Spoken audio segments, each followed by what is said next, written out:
Bonjour à tous, bienvenue. Bienvenue pour cet enseignement. On va essayer de réfléchir un petit peu, nous laisser enseigner sur ce thème Marie, femme de foi. Nous sommes à ce sanctuaire Notre-Dame du Lot. Marie a beaucoup de choses à nous dire et on va essayer de nous mettre à son école. J'espère que tout le monde a pu prendre une feuille à l'entrée, pour suivre. Il y a une feuille là sur la chaise là, n'hésitez pas à la prendre. C'est tout simplement les différentes citations de l'Écriture que je vais essayer d'aborder avec vous. Alors pour commencer ce temps, je vous propose de prendre un petit temps de prière, parce que l'important c'est pas tellement ce que je vais vous dire. L'important, c'est ce que la Vierge Marie, ce que l'Esprit Saint, ce que Jésus va dire à votre cœur. Au nom du Père, et du Fils, et du Saint-Esprit. Amen. Viens, Esprit de sainteté, viens, Esprit de lumière, viens, Esprit de feu, viens nous embraser. Viens, Esprit de sainteté, viens, Esprit de lumière, viens, Esprit de feu, viens nous embraser. Oui, Esprit Saint, toi qui es feu, viens embraser nos cœurs, viens nous parler, viens nous dire ce que tu veux dire à notre cœur, à notre intelligence. Viens nous aider à faire le pas de foi supplémentaire auquel tu nous appelles. Viens en aide à notre peu de foi. Viens nous aider à grandir dans la foi, à progresser.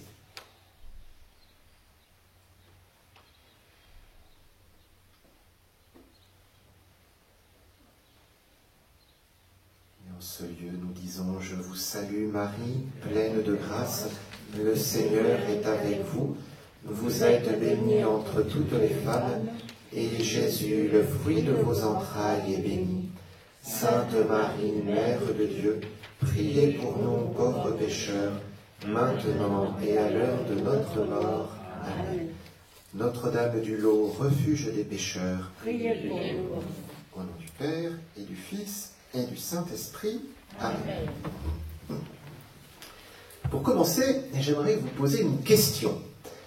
Pourquoi êtes-vous venus au lot? Alors, est-ce qu'il y en a qui veulent se lancer, partager pourquoi ils sont venus au lot? Tout simplement, pas besoin de raconter votre vie, mais qu'est-ce qui vous a poussé à venir au lot? Rendre grâce. Rendre grâce. Oui. Magnifique, oui. Il a failli passer l'arme à gauche à cause du Covid et la Vierge m'a protégée. Et bien voilà. Voilà, et j'ai protégé tous mes enfants d'accidents de maladie dans le passé. Oui. Donc chaque année, je viens lui rendre grâce, et là récemment pour moi. Oui. Et bien sûr, on lui demande des choses, mais avant tout, je la remercie pour toutes les grâces qu'elle a pu m'accorder. Magnifique, oui. Rendre grâce, vous voyez. Alors ça, c'est quelque chose qu'on va voir dans les textes. On va aborder le Magnificat, ce chant de remerciement de Marie. Eh bien oui, nous pouvons venir au lot pour faire comme elle, pour remercier. D'autres veulent partager quelque chose. Moi aussi, je vous dirai quelque chose. Pourquoi je suis venu au lot? Découvrir la réconciliation. Découvrir la réconciliation. Oui, c'est vrai que c'est un lieu de conversion. Marie l'a choisi pour cela. Conversion des pécheurs. Nous sommes tous pécheurs. Oui, on vient se réconcilier. On vient demander la conversion. Ouais. Oui? Moi, je viens pour la conversion de proches. La conversion de proches, oui. On peut venir pour soi. De très proches. Mais on peut venir pour soi, on peut venir pour d'autres. Oui. Oui. Notre foi, elle est pour nous, mais elle est aussi pour les autres. Oui. Ça peut être des choses tout à fait matérielles, ou... Là encore, une autre personne? Avoir le discernement. Avoir le discernement, oui. Oui, discerner, savoir quoi faire. On a besoin de Dieu pour cela. Hein. On réfléchit à ce qui est humainement le plus juste, mais c'est évidemment le Seigneur qui sait le mieux. Hein, et c'est dans la foi que nous entrons pour discerner cette volonté de Dieu. Moi, je suis venu au lot il y a quelques mois pour me reposer. Oui, ça peut être aussi quelque chose tout à fait terre à terre. Hein. Un certain nombre de personnes viennent ici pour prendre un temps de vacances, un temps de repos, un temps de ressourcement. On peut venir tout simplement parce que le cadre est beau, mais souvent, le Seigneur, la Sainte Vierge, nous attrape. Hein. On vient pour se reposer, et puis finalement, on va y rester pour un peu plus. Hein. Moi, je suis venu pour me reposer quelques semaines, et puis finalement, la Sainte Vierge m'a attrapé, je vais rester 1 an. Voilà. Voilà. Mais je crois dans ce que vous dites, c'est très beau, parce que à chaque fois, eh bien, il y a un lien avec la foi, avec la Vierge Marie qui nous aide à avancer dans la foi. Bon, moi, ce que je vous disais, je suis venu pour me reposer, puis finalement, la Sainte Vierge me pousse à faire un acte de foi que c'est ici que le Seigneur me veut pendant 1 an. Hein. D'autres ont partagé l'action de grâce.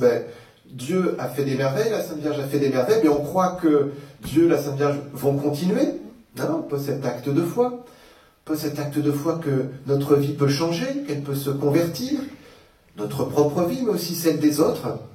Chaque fois, bien, le Seigneur nous invite à un peu plus à progresser dans la foi. Et dimanche, eh bien, nous allons fêter un grand mystère de notre foi. Qu'est-ce que nous allons fêter dimanche ? L'Assomption. L'Assomption. Eh oui, cette année, le 15 août tombe un dimanche. Donc nous allons fêter doublement, on pourrait dire, la Sainte Vierge qui monte au ciel. L'Assomption, on va dire un petit mot à la fin, hein, mais on peut la voir aussi comme une récompense de la Sainte Vierge. La Sainte Vierge est récompensée pour sa vie de foi. La vie de foi de Marie. En haut de votre feuille, je vous ai mis cette phrase, la deuxième, « La heureuse celle qui a cru à l'accomplissement des paroles qui lui furent dites de la part du Seigneur. » Qui c'est qui a dit cette phrase ? Vous vous souvenez ? Qui a proclamé Marie bienheureuse ? C'est Élisabeth. Bienvenue à ceux qui nous rejoignent. N'hésitez pas à prendre une feuille pour suivre en entrant. Voilà. C'est Élisabeth à la visitation qui va sentir Jean-Baptiste tressaillir dans son sein et qui crie « Heureuse celle qui a cru à l'accomplissement des paroles qui lui furent dites de la part du Seigneur. » Marie est celle qui a cru. Celle qui a cru, et on peut dire que l'Assomption, c'est la récompense de la foi de Marie, qui a cru tout au long de sa vie. C'est ce qu'on va essayer de voir ensemble. Et la phrase que je vous ai mise avant, de la lettre aux Hébreux, « Sans la foi, il est impossible d'être agréable à Dieu, car pour s'avancer vers lui, il faut croire qu'il existe et qu'il récompense ceux qui le cherchent. » Pour s'avancer vers lui, il faut croire.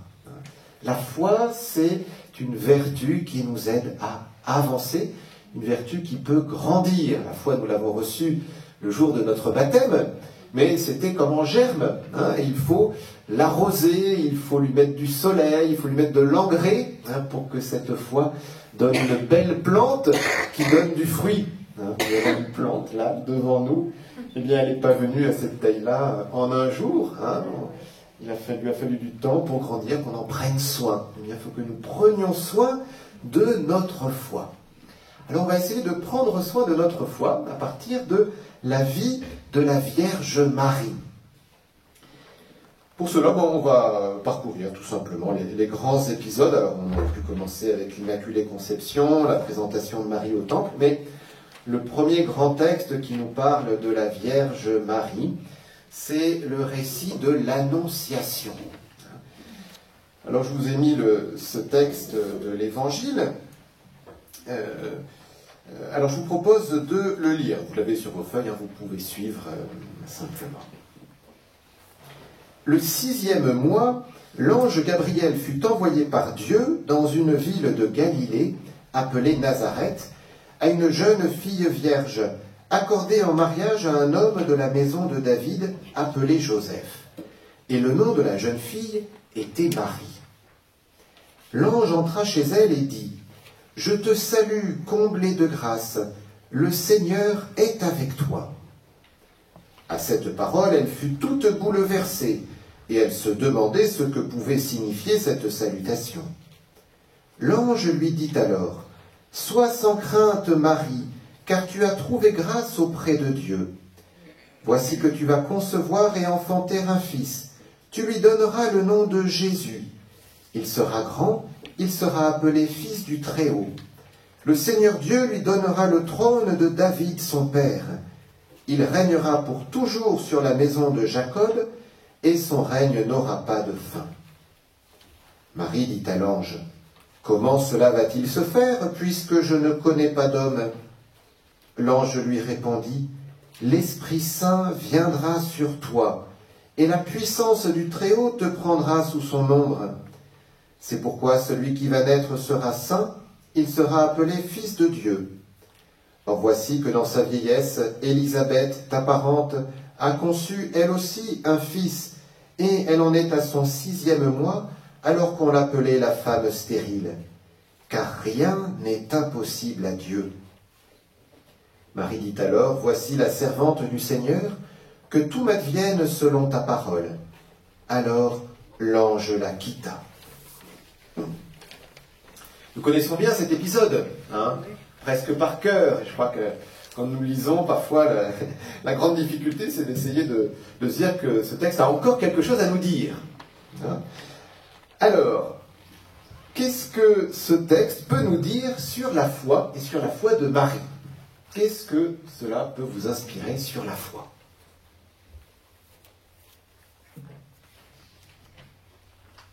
Alors, qu'est-ce que vous avez comme idée ? Confiance totale, Marie.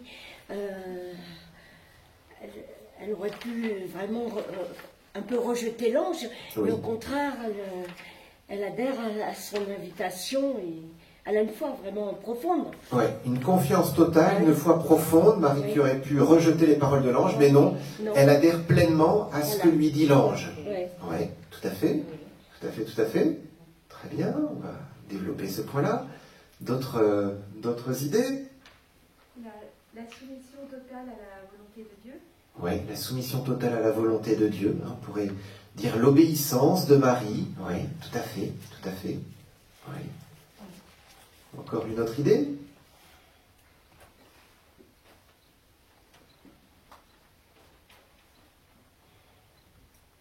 La prédestination de la Sainte Vierge à devenir la mère de Jésus. Oui, la prédestination de la Sainte Vierge à devenir la mère de Jésus, prédestination à laquelle elle adhère, parce que le Seigneur est un projet pour nous, c'est sûr, un projet d'amour, voilà, mais il y a toujours besoin de l'engagement de notre liberté. Ouais. Alors très bien, écoutez, voilà trois points que vous avez soulignés et que je vais essayer de développer avec vous. Un premier point que j'aimerais aborder, c'est d'abord, tout simplement le trouble de Marie, le trouble à la survenue du surnaturel. Je ne sais pas vous, mais moi, j'ai pas entendu d'ange me parler. Je ne sais pas comment je réagirais si jamais un ange m'apparaissait et commençait à me faire tout un discours. Marie, on nous dit qu'elle est toute bouleversée. Elle fut toute bouleversée. Elle se demandait ce que pouvait signifier cette salutation.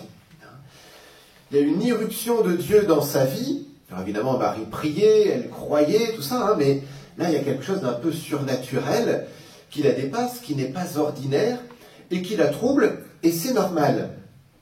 Et c'est normal. La foi a quelque chose qui nous dépasse. Parce que l'objet de la foi, c'est Dieu. L'objet de la foi, c'est Dieu. La foi est une vertu théologale. La théologie nous dit qu'une vertu théologale a Dieu pour objet. Qu'est-ce qu'on croit, c'est Dieu et toutes les vérités qui sont en lien avec Dieu. Mais aussi ce qui nous fait croire, bien c'est Dieu lui-même. On peut avoir des points d'appui pour notre foi. On va en parler, des signes, des miracles. Vous témoignez de tout ce que la Sainte Vierge avait fait dans votre vie. On peut s'appuyer sur ces choses-là. Mais en fait, le point d'appui ultime, c'est Dieu lui-même. Hein, et même si on n'avait aucun signe, aucun point d'appui, il faudrait quand même croire, parce que c'est Dieu, tout simplement. Hein. Alors la foi, vous voyez, dépasse vraiment le côté naturel, le côté très humain. L'objet de la foi, c'est l'invisible. Je vous ai mis cette citation, la lettre aux Hébreux au chapitre 11.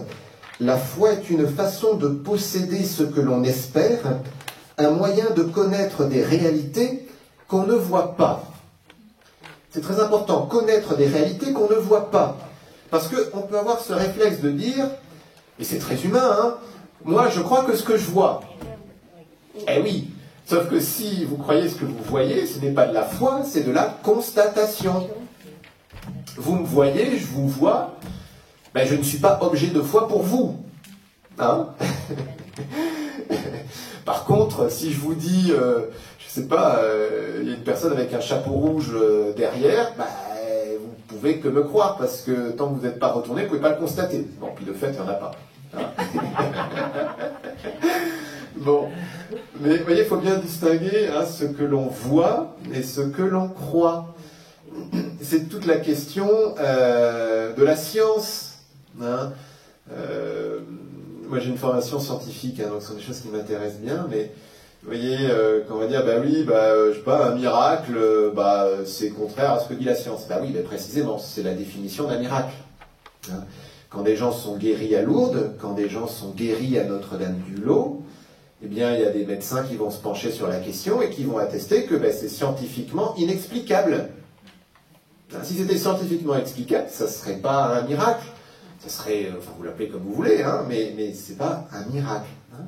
La foi est du domaine de l'invisible, du surnaturel, connaître des réalités qu'on ne voit pas. Il y a un épisode très intéressant sur la foi, c'est l'épisode de saint Thomas à la résurrection du Seigneur. Vous vous rappelez ? Oui. Les 11 voient Jésus ressuscité, puis lui dit, non, moi, si je ne mets pas mes doigts dans ses plaies, si je ne vois pas son côté transpercé, je ne croirai pas. Hein, si je ne vois pas, je ne croirai pas. Bon. Alors, une semaine après, Jésus apparaît, Jésus dit, Thomas, viens mettre ton doigt dans mes plaies, etc. Bon. Et là, que dit saint Thomas ? Mon Seigneur est mon Dieu. Mon Seigneur est mon Dieu. En quoi est-ce un acte de foi ?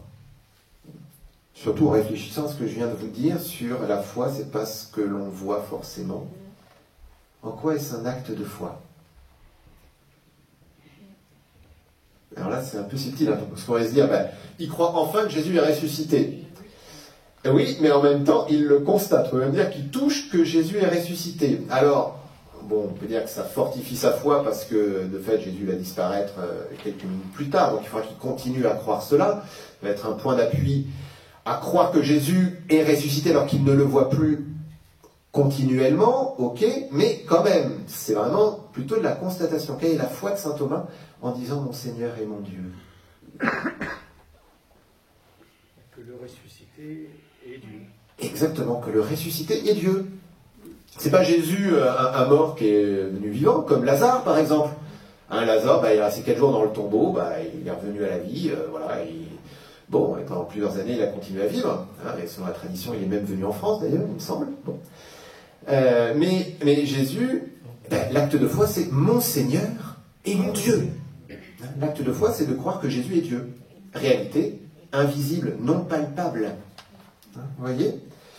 Donc Marie, elle est troublée face à ce surnaturel, quelque chose qui la dépasse, être saluée comme comblée de grâce, le Seigneur est avec toi.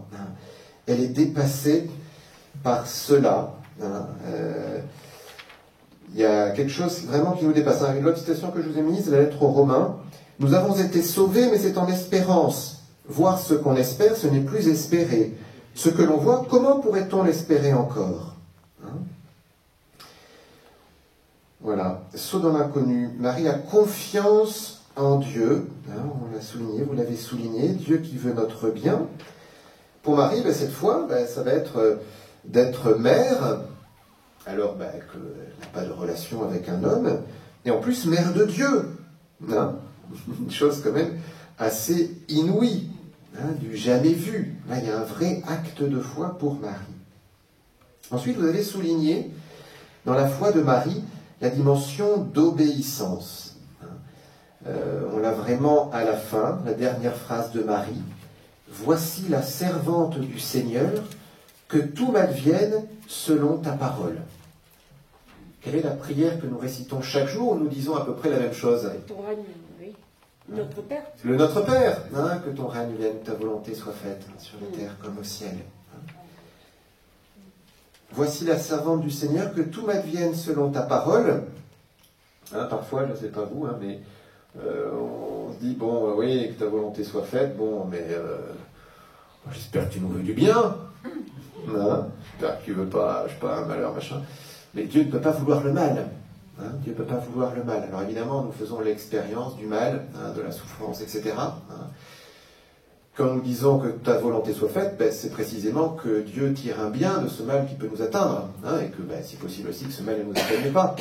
Mais, évidemment, Dieu respecte infiniment les libertés des hommes. Hein, et à partir du moment où Dieu tolère que nous soyons pécheurs, et donc que nous faisions du mal aux autres, ben, il faut aussi que nous acceptions que les autres nous fassent du mal, mais on va demander que la volonté de Dieu s'accomplisse à travers tout cela, c'est-à-dire que Dieu en tire un bien. Hein, que tout m'advienne selon ta parole, mais que ton projet d'amour advienne selon ta volonté, que les volontés humaines qui peuvent s'y opposer, eh bien, ne bloquent pas, hein, ne soient pas un frein à cette volonté d'amour de Dieu. Dans la dimension d'obéissance, hein, voici la servante du Seigneur, que tout m'advienne selon ta parole, il y a évidemment la dimension d'accepter de ne pas tout comprendre. Hein. Qu'est-ce que Marie a compris des paroles de l'ange sur le moment? Bon, sans doute que c'était quand même assez mystérieux pour elle. Hein. On lui annonce qu'elle sera la mère de Dieu, que son fils sera appelé le fils du Très-Haut, hein, que son fils aura le trône de David, bon, qu'il régnera pour toujours. Qu'est-ce que veut dire ce pour toujours? Hein? Bon, tout ça, c'est très mystérieux. Hein? L'Esprit Saint viendra sur toi, la puissance du Très-Haut te prendra sous son ombre. Hein? Tu vas concevoir du Saint-Esprit. Hein? Bon, voilà, beaucoup de choses extrêmement mystérieuses. Dans la vie de Marie, à plusieurs reprises, on dit que Marie conservait toutes choses dans son cœur. Un épisode qu'on n'aura pas le temps d'aborder, hein, mais c'est, vous savez, le recouvrement de Jésus au temple, quand Jésus va rester 3 jours dans le temple, bon, et puis que Jésus répond à ses parents, ben, ne saviez-vous pas qu'il fallait que je sois dans la maison de mon père? Pourquoi m'aviez-vous cherché? Enfin, t'as quand même 12 ans, quoi. Bon, voilà, Marie conservait toutes ces choses dans son cœur. Elle ne comprenait pas forcément tout, mais elle faisait confiance et elle obéissait. Un autre épisode encore qu'on n'aura pas le temps d'aborder, mais c'est peu de temps après la naissance de Jésus. Joseph la réveille en pleine nuit, lui dit, écoute Marie, faut qu'on parte. Hein, et on va partir dans 3 semaines, une fois qu'on aura bien fait les valises, qu'on aura bien tout préparé, qu'on aura trouvé un âne qui va bien pour porter tout ça. Non, on part cette nuit-là parce que Hérode va tuer l'enfant. Hein, voilà, elle ne comprend pas tout, elle obéit. Hein, elle obéit à Joseph, alors qu'elle pourrait dire, moi, je suis l'Immaculée Conception, hein, mon fils, c'est le Fils de Dieu, donc toi, Joseph, écoute, tu as peut-être des songes, s'il y en a un qui doit sentir le surnaturel, c'est moi. Hein. Non. Voilà, elle obéit à Joseph, à la parole de Joseph qui lui dit avoir reçu la parole d'un ange en songe. L'obéissance de Marie. Voici la servante du Seigneur, que tout m'advienne selon ta parole. Ce tout, évidemment, il est soutenu par la phrase de l'ange qui précède, rien n'est impossible à Dieu. Hein? Rien n'est impossible à Dieu, c'est vraiment rien. Ça, c'est évidemment une invitation à développer notre foi. On a entendu il y a quelques jours dans l'Évangile, je crois que c'était samedi, je ne sais plus, c'est un possédé ou quelqu'un qui est malade, voilà, et les disciples n'arrivent pas à chasser le démon qui cause ça, quoi. Et puis Jésus dit, mais si vous aviez de la foi comme un grain de moutarde, hein, vous diriez à cette montagne se déplacer, se mettre dans la mer, voilà, elle le ferait. Bon. Donc, grandir dans notre foi, rien n'est impossible à Dieu, et c'est parce qu'on fait de plus en plus l'expérience que Dieu peut agir dans notre vie, hein, qu'on va lui faire de plus en plus confiance. Madame, vous témoignez que vous remerciez pour toutes les grâces que vous aviez reçues. Mais je crois que c'est important de prendre conscience de ce que Dieu fait dans notre vie. C'est sûr que si on a l'impression que Dieu n'a jamais rien fait dans notre vie, on ne voit pas pourquoi on lui ferait confiance pour une autre chose, enfin pour une chose tout court en fait. Hein. Mais c'est petit à petit qu'on va se rendre compte que en fait, le bon Dieu, il agit dans nos vies, mais à chaque instant. Hein. Plus on se rend compte qu'il agit dans des petites choses, puis aussi dans des un peu plus grandes, que finalement on va croire qu'il va pouvoir agir dans des grandes. Hein. Moi je suis originaire de Paris, j'aime bien dire aux gens, si vous avez votre correspondance rapidement dans le métro, rendez grâce à Dieu. Hein. Là, vous auriez pu la rater, attendre le RER un quart d'heure, non, il est arrivé là tout de suite, comme ça vous êtes arrivé à l'heure à votre rendez-vous, rendez grâce pour ça aussi. Ça peut vous paraître une petite chose, ou vous dire, pour une fois, le contrôleur n'était pas en grève, ou n'en sait rien, mais non, rendez grâce pour ça, que le bon Dieu, dans les petites choses, il peut être présent. Hein, et si le bon Dieu est présent dans les petites choses, alors à combien plus forte raison, il ne nous abandonnera pas dans les grandes. Hein. Et on a besoin de faire ces petits actes de foi pour pouvoir en poser de plus grands. Hein.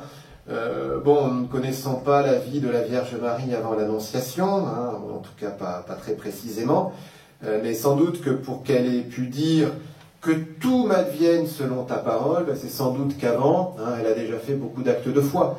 Après, à commencer par au moins un acte de foi que la tradition nous rapporte, hein, qui est la présentation de Marie au temple. Hein. Quand toute petite, elle va rentrer dans le temple pour sans doute se former. Elle n'était sans doute pas la seule jeune fille à prendre plusieurs années pour se former à l'écriture sainte, à la Bible, dans le temple. Hein. Mais c'était déjà un acte de foi, plutôt que de passer une partie de son enfance auprès de ses parents ou avec des amis, de consacrer une partie de son enfance à mieux connaître le Seigneur. Hein. Voilà. Obéissance de Marie, mais en même temps, pas une obéissance d'esclave, parce que c'est une obéissance en dialogue. Vous voyez que Marie, elle interagit avec l'ange. Elle pose une question. Alors déjà, elle est troublée, hein, elle a le droit d'avoir ses sentiments. Hein, oh là là, qu'est-ce qui se passe et puis l'ange réagit à cela. Sois sans crainte, Marie. Hein. Déjà une première interaction, et puis ensuite, Marie qui pose une question. Comment cela va-t-il se faire puisque je ne connais pas d'homme? Marie, elle est très concrète. Concrètement, je vais enfanter, très bien, mais qu'est-ce qu'il faut que je fasse, quoi, hein? Voilà. Et du coup, l'ange la rassure, lui explique. Il y a une part de mystère qui reste, mais c'est sans doute aussi parce que Marie a pu poser cette question qu'elle peut dire, oui, voici la servante du Seigneur. Hein. On a le droit de poser des questions au Seigneur. Hein, même si forcément on ne comprend pas tout, et qu'il y aura toujours une part de mystère, hein, mais n'hésitons pas à dialoguer avec Dieu. Hein. Seigneur, je ne comprends pas très bien ce qui m'arrive, qu'est-ce que tu veux me dire à travers cela, hein?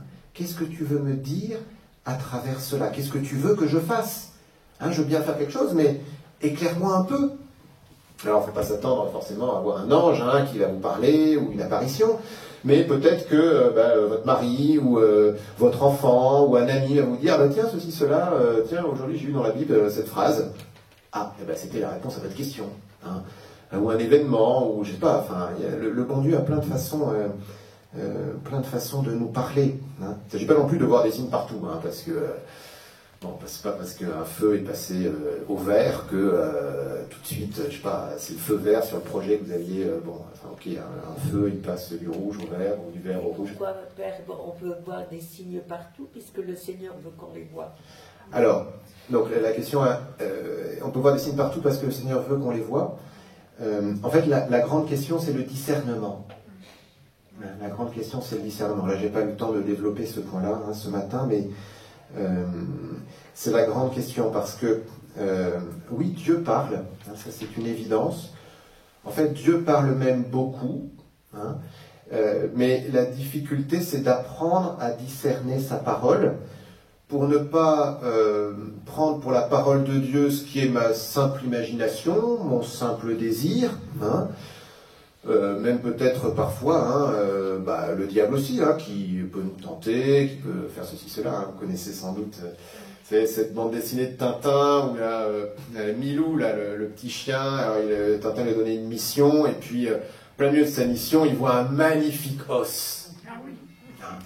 Et alors là, on voit deux petites bulles, hein, on voit un petit Milou rouge, un peu qui ressemble à un petit diablotin, là, qui lui dit « Oh, un os comme ça, tu vas pas le laisser passer, hein.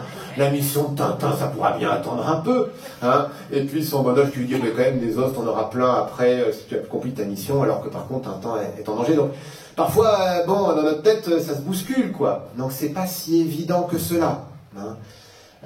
Donc c'est pour ça qu'il faut un peu faire attention. Encore une fois, ça serait trop long de développer, mais quand même, je vous donne un critère, enfin même deux critères, si vous voulez approfondir. Il y a beaucoup de choses dans les exercices spirituels de Saint Ignace, mais un premier critère qui est biblique, c'est la paix. Dans les fruits de l'Esprit Saint, ça c'est dans Saint Paul aux Galates, c'est au chapitre 5, verset 20, enfin, dont vous retrouverez. Même, attendez, je peux même vous le trouver là, parce que, voilà, en plus, je l'ai sous les yeux. Voilà. Donc, la lettre aux Galates, chapitre 5. La chair convoite contre l'esprit et l'esprit contre la chair, si bien que vous ne faites pas ce que vous voudriez. Mais si l'esprit vous anime, vous n'êtes pas sous la loi. On sait bien ce que produit la chair: fornication, impureté, débauche, idolâtrie, magie, haine, discorde, jalousie, emportement, dispute, dissension, scission, sentiment d'envie, orgie, ripaille et choses semblables. Et je vous préviens, comme j'ai déjà fait, que ceux qui commettent ces fautes-là n'hériteront pas du royaume de Dieu. Là, saint Paul donne les critères des fruits quand ça vient de l'esprit mauvais. Hein? Si quand vous devez choisir quelque chose, vous vous sentez un peu mu par la haine, par de l'envie, par la jalousie, ou du trouble, ou tout simplement du trouble, là, c'est que sans doute c'est pas ça. Verset suivant: mais le fruit de l'esprit est charité, joie, paix, longanimité, serviabilité, bonté, confiance dans les autres, douceur, maîtrise de soi. Contre de telles choses, il n'y a pas de loi. Voilà. Ça, ce sont les critères de l'Esprit Saint. Amour, joie, paix. Si vous sentez que ça vous conduit à cela, eh bien, c'est sans doute que Dieu vous parle. Hein.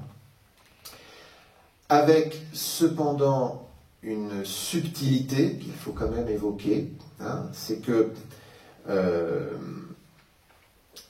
parfois il y a des décisions qui ne sont pas faciles à prendre, et donc on peut ressentir quand même un certain trouble. On sent que, oui, c'est vers cela que le Seigneur m'appelle, mais il y a quand même ce petit diablotin là qui a envie de me troubler, qui a envie de m'empêcher de faire ceci, cela, quoi. Donc il y a quand même une certaine subtilité. Hein, et on peut dire qu'en fait c'est surtout après coup qu'on va se rendre compte que c'était bien ça. Une fois que la décision est posée, oui, voilà, mais j'ai bien fait de poser cette décision. Je vais peut-être en baver un peu, mais j'ai bien fait. Hein. Et puis, l'autre subtilité, dit saint Ignace, c'est que, évidemment, ce critère de l'Esprit Saint qui apporte la paix, la joie, l'amour, ça marche si vous êtes dans une dynamique d'aller vers Dieu, hein, dans une dynamique de croissance spirituelle. Parce que, inversement, si vous êtes en train de descendre de mal en pis, là, sans doute que le Seigneur, il va vous troubler un peu par des remords de conscience. Alors que le petit diablotin, il va vous dire « Monsieur, vas-y, continue, fais comme tout le monde, hein, profite. » Vous voyez, hein, donc, il y a quand même cette petite subtilité. Mais si je vais vers Dieu, si j'ai vraiment ce désir d'aller vers lui, hein, d'être de bonne volonté, d'être comme la Vierge Marie, voici la servante du Seigneur, que tout m'advienne selon ta parole, eh bien là, il y a ce critère de paix, d'amour, de joie qui nous aide à discerner que c'est bien Dieu qui nous parle, et que donc nous pouvons engager notre foi dans cette direction. Bon, je ne pensais pas développer tout ça, mais je crois que c'est quand même important, en fait, pour engager notre foi.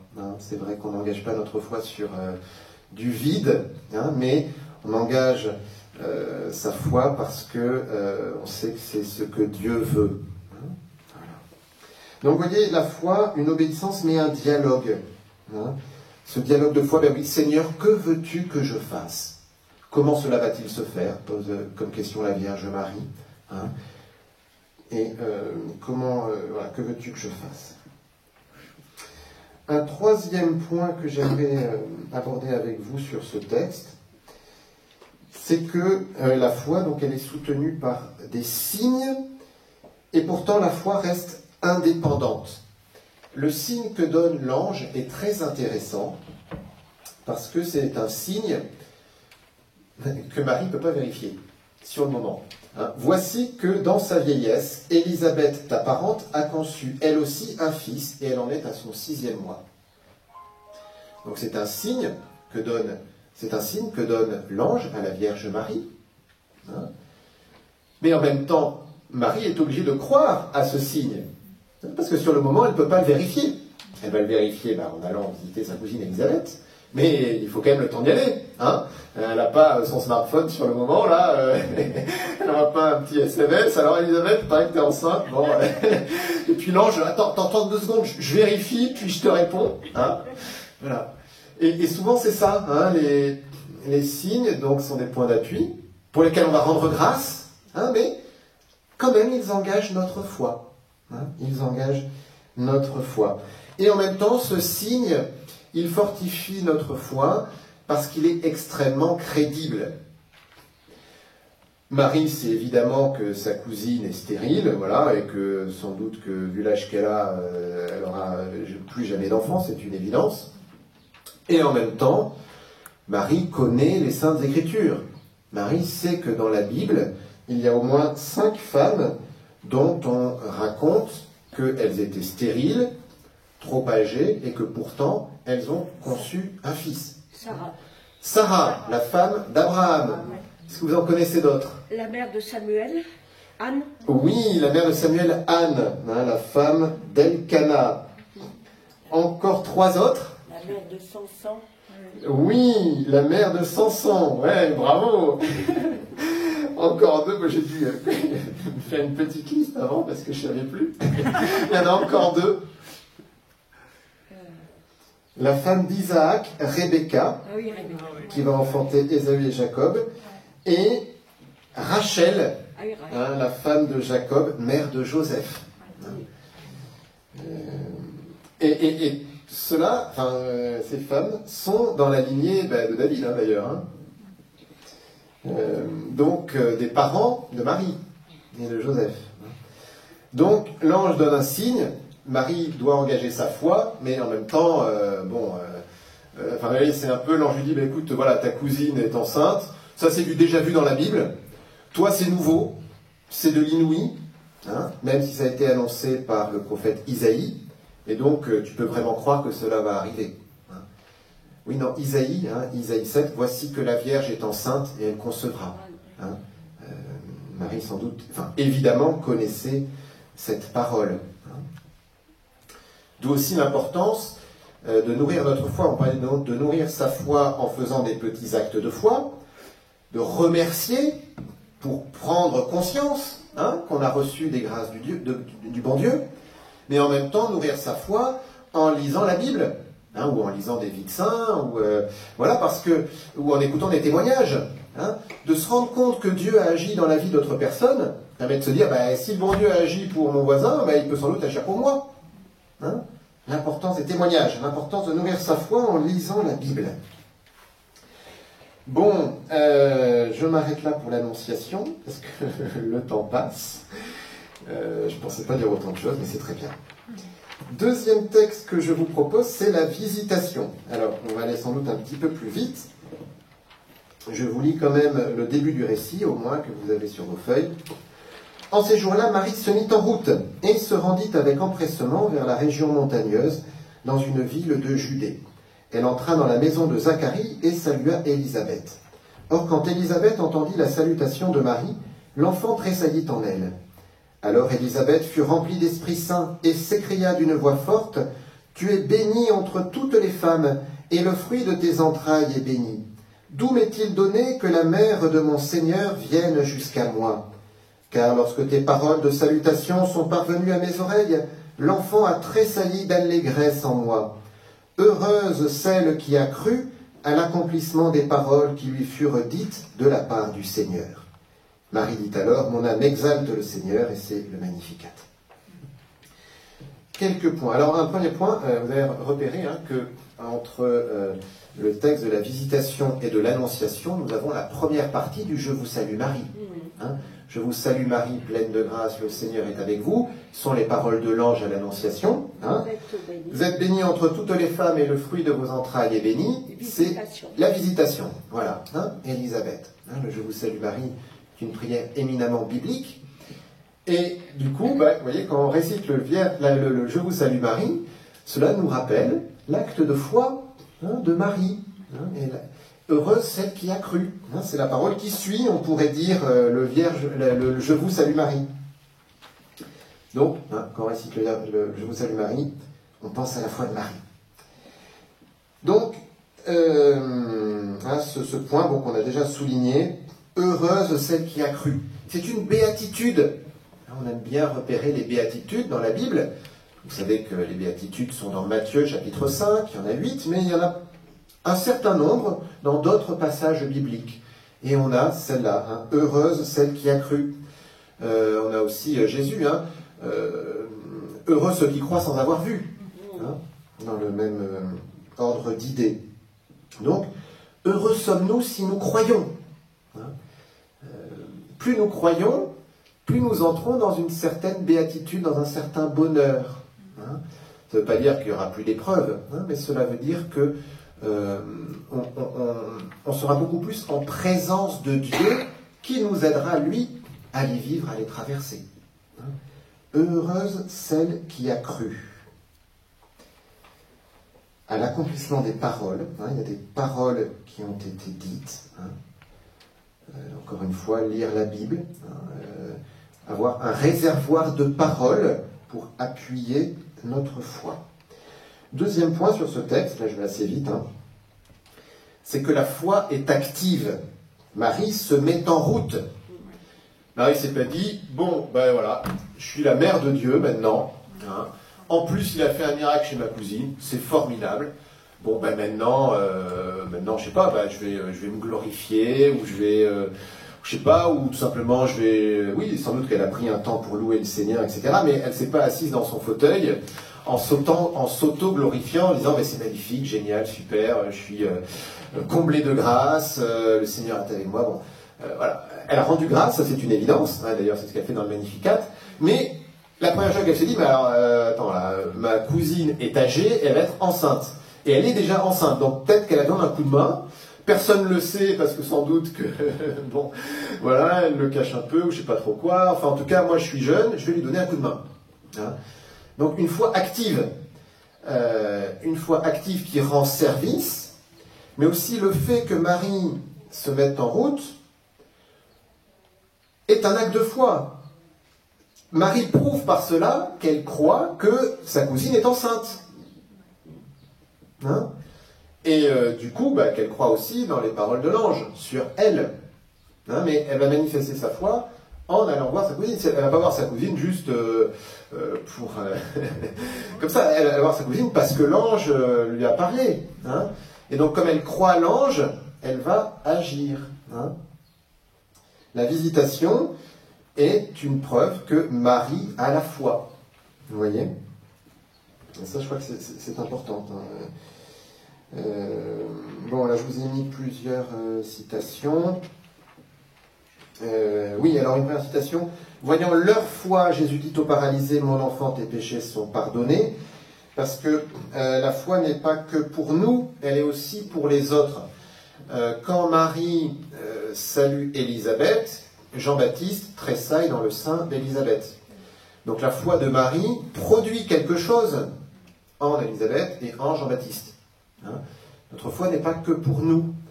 Et là, dans l'épisode de la citation, voyant leur foi, Jésus dit aux paralysés, vous vous rappelez, c'est cet épisode où il y a tellement de monde qu'on ne peut pas approcher Jésus, et donc il y a des gens qui vont enlever le toit, quoi. Alors, c'était pas forcément des tuiles à l'époque, mais je sais pas, une sorte de branchage ou de chaume, là.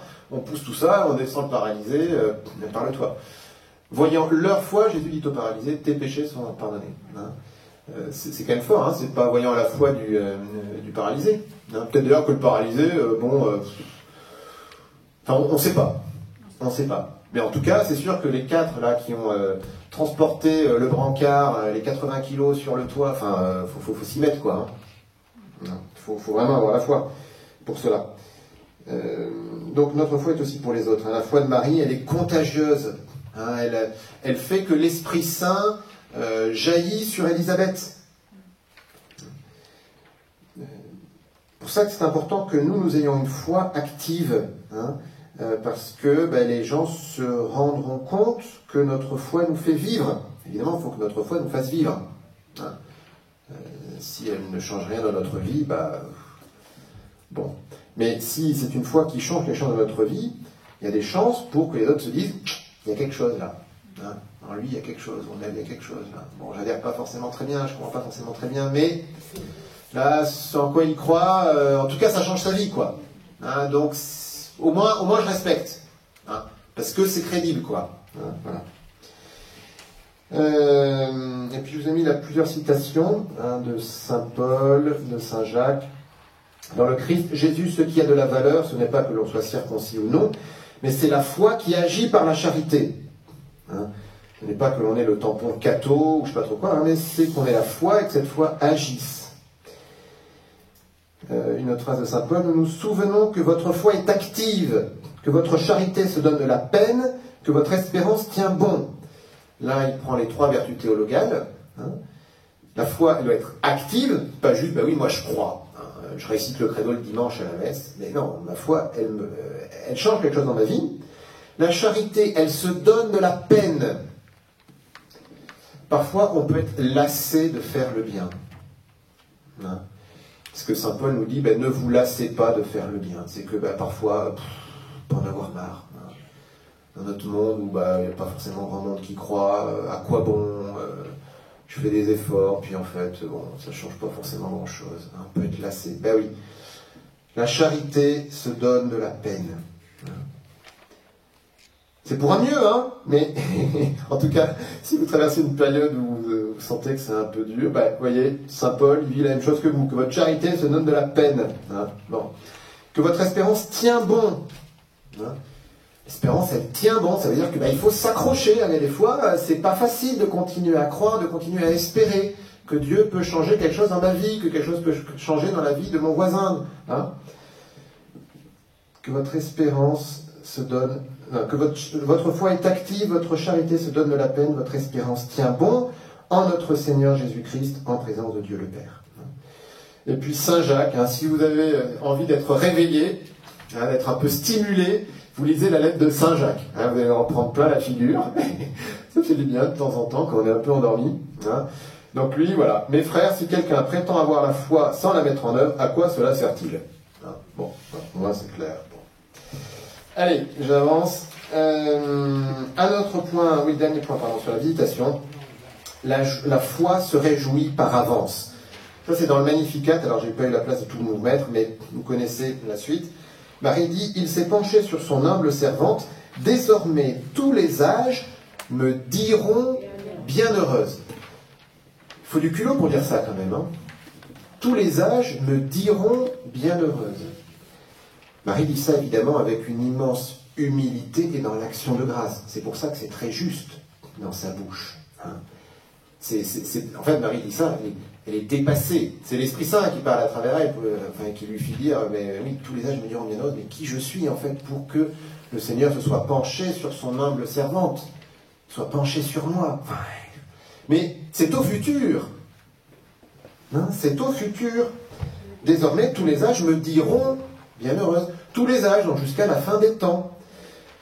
La foi se réjouit par avance. La foi, forcément, alors avec l'espérance, hein, les deux vont ensemble, a quelque chose qui touche le futur. D'ailleurs, hein, dans l'Annonciation, ta parente Élisabeth a conçu elle aussi un fils, mais Marie ne peut pas encore le constater. C'est quelque chose qu'elle va constater dans le futur. Hein. Tu concevras, tu enfanteras, donc sans doute, enfin c'est même certain que la conception elle est à ce moment-là, mais Marie sur le moment ne sent rien. Hein. Donc quelque chose, une promesse sur le futur. Hein. La foi, c'est aussi avoir foi dans des promesses qui concernent le futur. Parce que Dieu est fidèle à sa promesse. Et c'est la fin du Magnificat. Il relève Israël, son serviteur, il se souvient de sa promesse. Hein. La promesse que le Messie va venir, tout simplement. Hein. Cette promesse sur le futur, que ce futur promis va se réjouir. On a un exemple de cela dans la résurrection de Lazare, hein, où Jésus, je vous ai mis le passage, hein, Père, je te rends grâce parce que tu m'as exaucé. Je savais bien, moi, que tu m'exauces toujours. Sauf que quand Jésus prononce cette parole, Lazare est toujours dans ses bandelettes, derrière la pierre du tombeau. Et Jésus n'a pas encore dit, Lazare sort dehors. Et Jésus peut déjà rendre grâce parce que Dieu l'exauce toujours et qu'il m'a exaucé, hein, que c'est du passé. Seigneur, tu m'as déjà exaucé, je te rends grâce. Bon, et maintenant je vais te demander la grâce dont j'ai besoin. C'est fou quand même, hein, vous voyez. Donc cette foi en Dieu qui fait qu'on a tellement foi en Dieu qu'on peut se réjouir par avance de ce que Dieu va faire. Évidemment, on ne sait pas forcément ce que Dieu va faire, mais on peut quand même rendre grâce parce qu'on sait que Dieu va quand même bien agir. Alors ça c'est mystérieux, hein, parce que tous, on a fait l'expérience d'avoir prié pour des choses et des choses sérieuses, quoi. Hein, on a pu prier, je ne sais pas, pour gagner au loto, bon ok, mais on a pu prier pour une guérison d'un enfant, pour une guérison, enfin bon, quelque chose d'important, quoi, pour une conversion, hein, et on a pu ne pas être exaucé à la lettre, ça on en a fait le constat, voilà, hein, mais c'est pas pour autant que Dieu n'a pas agi, hein, et c'est là où nous avons à engager notre foi. Moi, pendant très longtemps, j'ai été déconcerté par la prière de louange des charismatiques. Parce que je me disais, mais enfin, on n'est pas toujours joyeux, quoi. Soyez toujours joyeux et priez sans cesse. Oui, d'accord, enfin, on n'est pas toujours joyeux. Il y a des fois, on est vraiment dans la peine. Et est-ce que c'est pas un peu, je sais pas, comment on fait pour ça? Bon, il a fallu du temps pour comprendre que en fait, oui, on peut chanter, on peut louer le Seigneur alors qu'on est dans la peine, alors qu'on est dans l'épreuve. Et justement, c'est précisément parce qu'on est dans la peine et que c'est difficile que c'est d'autant plus important de louer le Seigneur. On ne va pas le louer pour le mal qui nous arrive, évidemment, hein, parce que Dieu ne veut pas le mal, mais parce qu'en louant le Seigneur, alors même que tout semble contraire, eh bien on pose cet acte de foi que Dieu est bon, que Dieu va continuer à agir, que peut-être que pour le moment c'est vraiment catastrophique dans ma vie, mais que en fait cette catastrophe, elle est pour un temps, et que Dieu continue d'exister. Pas parce que moi je ne le sens pas en ce moment que Dieu n'existe pas, hein, et que peut-être Dieu va se révéler très fortement après, ou plus tard, est-ce que ça va être dans une minute, est-ce que ça va être dans bien longtemps, j'en sais rien, mais je loue le Seigneur parce que je crois, vous voyez. C'est un acte de foi, hein. Mais en tout cas, vous voyez, Marie, elle chante le Seigneur, elle chante le Magnificat, alors que sans doute elle doit commencer à réaliser que ça ne sera pas si simple. Parce que c'est très beau d'être enceinte de l'Esprit Saint, mais n'empêche que il y a quand même Joseph dans l'affaire. Hein. Et puis, comment ça va se passer? Sinon, l'ange lui a dit, il va siéger sur le trône de David. Enfin, il y a quand même un roi, Hérode, hein, qui se dit roi des Juifs. Hein, et d'ailleurs, les saints innocents et le le fait de trucider tous les enfants à Bethléem, ça va être ça. Enfin, sans doute que Marie, elle commence à pressentir qu'il va y avoir des choses pas si simples. Hein. Je vous ai dit cette citation, cette prophétie d'Isaïe, voici que la Vierge concevra, mais enfin dans Isaïe, il y a aussi le serviteur souffrant. Si son fils est le Messie, c'est aussi celui qui va souffrir. Bon, eh bien Marie a foi et elle chante le Magnificat. Donc, demandons-lui aussi cette fois. Alors, je vois qu'il est 10h24. Je vais passer très vite sur le reste. Et puis, écoutez, vous demanderez à l'Esprit Saint qu'il vous inspire ce qu'il veut vous dire à travers ces différents épisodes que je vous ai mis ensuite sur la feuille. Les noces de Cana, moi je trouve cet épisode magnifique parce que ça nous dit quelque chose de la foi de Marie dans sa prière de demande. La prière de demande de Marie, c'est tout simplement « Ils n'ont pas de vin ». Moi, mes prières de demande, souvent, c'est Jésus, écoute, là j'ai un problème, alors si tu pouvais faire ça, ça, ça et ça, ça serait super. Hein, voilà, je sais pas, simplement, écoute, là, je dois être à tel endroit à 19h, il y a un bouchon, donc si tu peux enlever le bouchon, ça serait bien pour que j'arrive à l'heure. Bon, en fait, on donne la solution à Jésus. Marie, elle donne juste le problème. Ils n'ont pas de vin. Après, Jésus, tu te débrouilles, tu fais ce que tu veux, je suis sûr que ce que tu feras, ça sera bien. Hein, je te présente le problème. Hein. Il faut beaucoup de foi pour ça, hein, je pense. Cette fois, Marie, elle l'a, hein, puisqu'elle, vous voyez, elle va même la communiquer aux autres. Tout ce qu'il vous dira, faites-le. C'est extraordinaire, je ne sais pas si vous vous rendez compte quand même. Hein. Les serviteurs, là, c'est la grosse panique parce qu'il doit rester une petite amphore de vin dans un coin. Tout le monde, on pourrait avoir un peu plus de vin, machin. Et qu'est-ce que leur dit Jésus ? Écoutez, vous avez des jarres là qui font 600 litres. Vous allez les remplir d'eau. Il n'y a pas de robinet à l'époque, hein. Donc l'eau, il faut aller la puiser au puits. Donc 600 litres, je ne sais pas combien ils étaient, mais enfin, ça leur prend une demi-heure, une heure, quoi. Pendant ce temps-là, ils ne sont pas en train de servir les convives. Enfin c'est juste hallucinant ce que demande Jésus. Et ils le font. En plus, ils ne le connaissent pas forcément. Enfin, il n'a jamais fait de miracle, hein, puisque à la fin, Jean dit, c'était le premier signe que Jésus a accompli. Premier miracle. Premier miracle. Donc, vous pouvez même pas dire, oui, on le connaît, lui, on a l'habitude, il demande des trucs un peu bizarres, mais à la fin, ça se passe bien. Hein, la foi de Marie est communicative. Tout ce qu'il vous dira, faites-le. Ayez confiance. Vous avez l'impression que ça ressemble à rien, que c'est idiot. On vous demande du vin et puis vous allez remplir des jarres d'eau. Faites-le. Alors que Marie, c'est pas forcément, Jésus lui a pas dit ce qu'il allait faire, hein. Bon, voilà, un bon exemple de prière de demande avec foi, hein, qui est assez impressionnant. Au cours de la vie publique de Jésus, oui, c'est la phrase, hein, celui qui fait la volonté de mon Père qui est aux cieux. Oui, bon là, parce que la famille de Jésus, la parenté de Jésus, plus on connaît quelqu'un, moins on croit que cette personne-là peut nous surprendre. Hein, on la connaît tellement que bon. De toute façon, moi je sais ce qu'il va dire avant même qu'il parle. Hein. Voilà. Donc Jésus, on l'a vu jouer avec des bouts de bois, etc. Enfin, bon, ouais.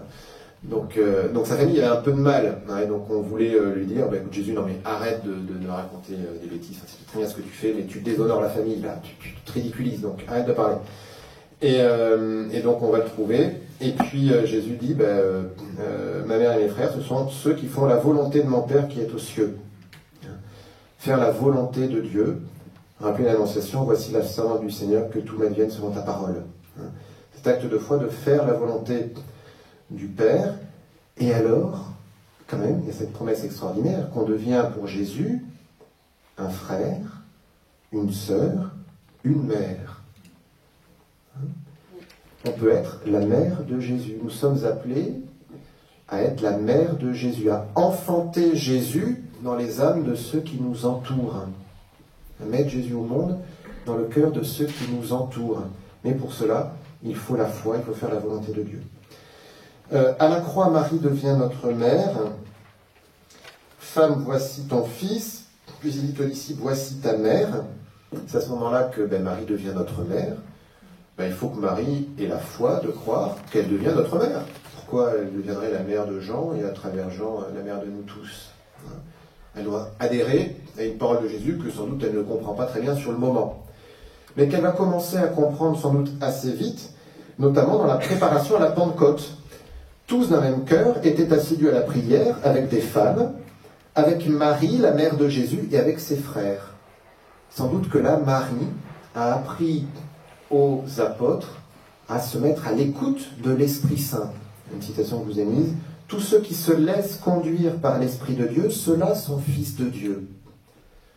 On dit que nous devenons fils de Dieu, fils et filles de Dieu par le baptême, mais ça veut dire que pour le rester ou pour le devenir toujours plus, il faut se laisser conduire par l'Esprit de Dieu, à chaque instant. Et cet Esprit Saint parle notamment à travers notre conscience. Il faut vraiment se mettre à l'écoute de Dieu. On a parlé de discernement, tout ça. Dieu nous parle souvent. Les petites choses, mais ça peut être, je sais pas, là, je sens qu'il y a une personne qui pour la queue à la cantine, là, enfin pas à la cantine, au restaurant, pardon, excusez-moi. Des habitudes scolaires. Bon. Non, parce qu'on mange plutôt bien quand même. Donc, je sais pas, il y a quelqu'un, vous sentez qu'il faut lui laisser la place. Vous lui laissez la place dans la queue. Voilà, bon. C'est tout bête, mais c'est se laisser conduire par l'Esprit de Dieu. Eh bien, Marie a appris pendant ces 50 jours qui préparaient la Pentecôte, et sans doute pendant ces 10 jours, cette neuvaine, vous savez, la première neuvaine, c'est entre l'Ascension et la Pentecôte. C'est 9 jours de préparation à l'Esprit Saint. Eh bien, Marie, là, sans doute, a dû faire un cours accéléré de foi pour que les apôtres puissent se laisser toucher par l'Esprit Saint.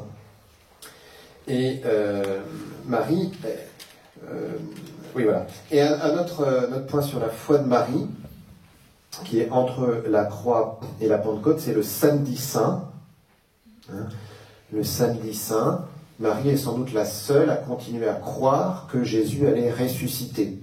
Et c'est pour ça que dans l'Église, le samedi est traditionnellement consacré à la Vierge Marie. Et ici d'ailleurs, s'il n'y a pas une autre fête ou comme ça, on va célébrer une messe votive à la Vierge Marie le samedi. Le samedi, on peut vraiment penser à la Vierge Marie, parce que c'est le jour où elle était sans doute la seule à croire encore que Jésus allait ressusciter. Et le dernier point, l'Assomption. Alors l'Assomption, il faudrait développer, mais l'Assomption, je vous disais qu'on pouvait le voir comme la récompense de Marie, la récompense de la foi de Marie, puisque selon la lettre aux Hébreux, pour s'avancer vers Dieu, il faut croire qu'il existe et qu'il récompense ceux qui le cherchent. Marie est celle qui a le plus cherché Dieu, donc elle est celle qui est la plus récompensée. Mais c'est aussi une invitation pour nous à croire en la résurrection de la chair. Dans le credo, nous disons que nous croyons en la résurrection de la chair. Nous ne sommes pas qu'une âme, nous sommes une âme et un corps. Si vous m'écoutez, là, c'est parce que vous avez un corps. Si je vous parle, c'est parce que j'ai un corps. Notre corps fait partie de notre personnalité. Après, notre corps peut être blessé, ça c'est évident. Il peut y avoir des impuretés, il peut y avoir des tas de choses, mais notre corps, c'est une bénédiction, c'est ce qui nous permet d'entrer en relation avec les autres, c'est ce qui nous permet de connaître Dieu. Saint Paul nous dit dans la lettre aux Romains, la foi naît de ce que l'on entend, de ce que l'on lit, si vous voulez. Mais si vous êtes ici, c'est parce qu'il y a quelqu'un qui vous a parlé de Jésus. Donc, notre corps est très important, il fait partie de notre personnalité, et c'est tout notre être qui ressuscite, donc notre âme et notre corps. Bon, tout simplement comme Jésus. Jésus, il n'est pas ressuscité comme un fantôme. On a parlé de saint Thomas, mets ton doigt dans mes plaies. Et Jésus, il a mangé, c'est même qu'il a mangé du poisson. Bon.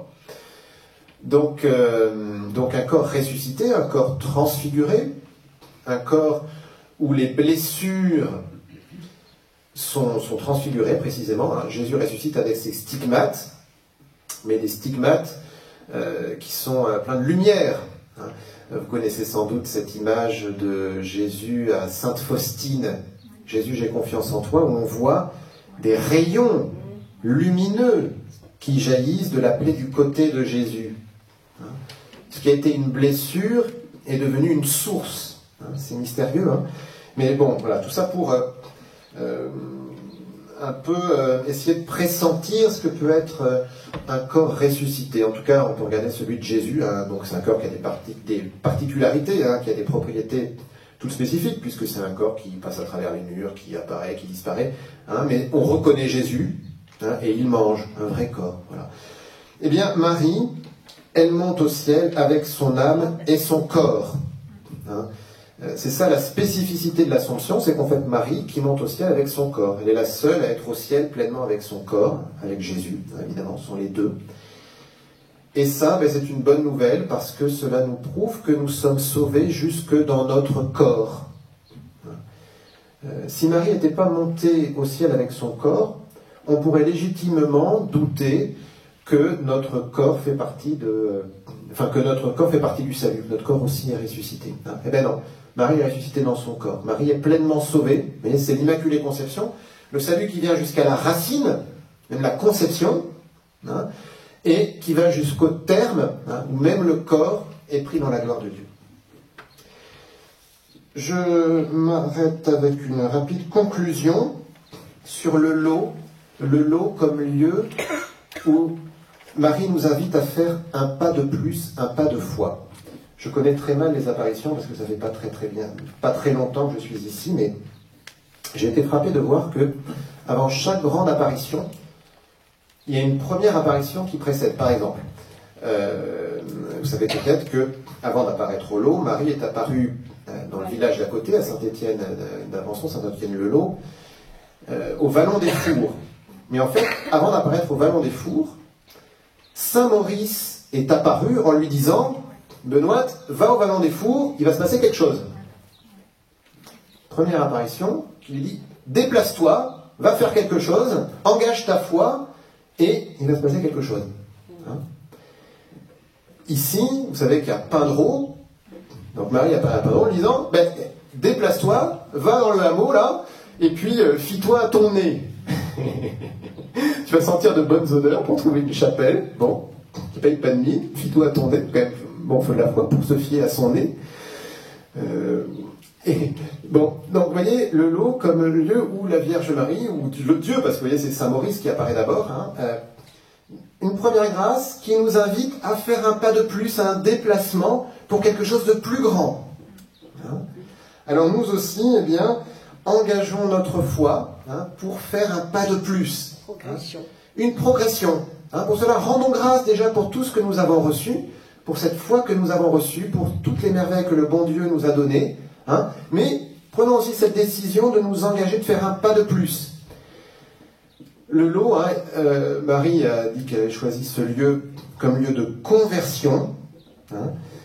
Marie, refuge des pécheurs. Au lot, une des grâces du lot, c'est la confession. Ayez cette foi que la confession, c'est un nouveau départ. En tout cas, ne passez pas au lot sans vous confesser. C'est vraiment partie de la grâce du lieu. Et puis, l'autre chose particulière dans les promesses de Marie, c'est l'huile. Celui qui applique de cette huile avec foi guérira. Alors Marie ne dit pas guérira de quoi. On peut guérir de plein de choses. On peut guérir physiquement, on peut guérir mentalement, on peut guérir de préoccupations, on peut guérir aussi du péché, on y est avec la confession, on peut guérir de plein de choses. Mais vous voyez, ces deux actes de foi que le Seigneur nous invite à poser au lot, par rapport à la conversion et la confession, par rapport à cette action de Marie à travers l'huile, concernant la guérison. Deux fois par semaine, au Vêpres, on présente des intentions de prière, mais à chaque fois, il y a au moins une action de grâce. Donc, vous voyez, au moins 2 fois par semaine, il y a quelqu'un qui a reçu une grâce suffisamment importante au lot pour avoir prévenu une sœur ou quelqu'un ici pour dire « oui, j'ai reçu quelque chose ». Donc, que cela soutienne notre foi. Il se passe des choses ici, et c'est pour tout le monde. Alors, chacun aura une grâce particulière, parfois une grâce sensible, parfois une guérison, parfois rien de sensible, rien du tout, mais quelque chose qui est semé, qui s'agira de découvrir et de faire grandir. Alors, demandons vraiment à la Vierge Marie qu'elle nous aide à grandir dans la foi. Eh bien, pour terminer, nous la prions avec le « Je vous salue Marie ». Je vous salue Marie, pleine de grâce. Le Seigneur est avec vous. Vous êtes bénie entre toutes les femmes, et Jésus, le fruit de vos entrailles, est béni. Sainte Marie, Mère de Dieu, priez pour nous pauvres pécheurs, maintenant et à l'heure de notre mort. Amen. Notre-Dame du Lot, refuge des pécheurs, priez pour nous. Du Père, et du Fils, et du Saint-Esprit. Amen. Bonne journée. Merci. Et bon séjour.